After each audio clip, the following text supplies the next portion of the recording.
Ngày mai ta xa nhau, anh đã biết trước điều này, mà sao ta không thể dừng lại đây. Càng bên nhau yêu nhau thì nỗi đau thêm dài, níu kéo cũng chẳng được chi.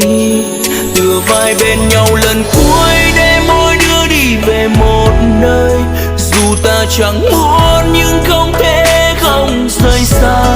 Đã cho nhau là tất cả nhưng bây giờ đành xa, buông tay nhau ra để cả hai đau lòng. Chia tay nào mà chẳng có nước mắt rơi đâu người ơi.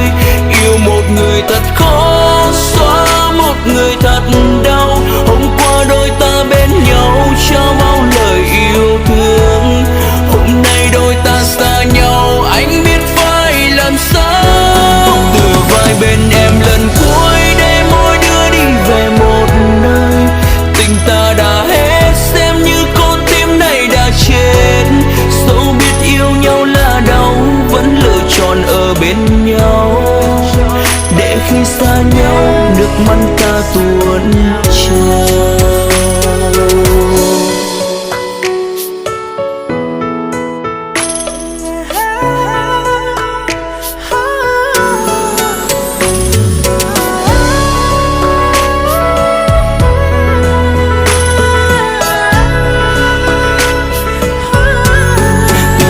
Bên nhau lần cuối để mỗi đứa đi về một nơi, dù ta chẳng muốn không rời xa.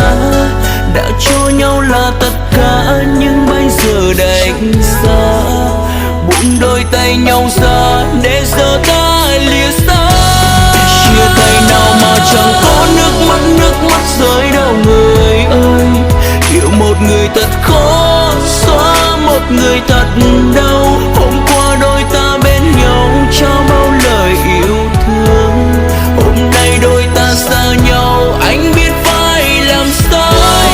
Từ vai bên em lần cuối để mỗi đứa đi về một nơi, tình ta đã hết xem như con tim này đã chết.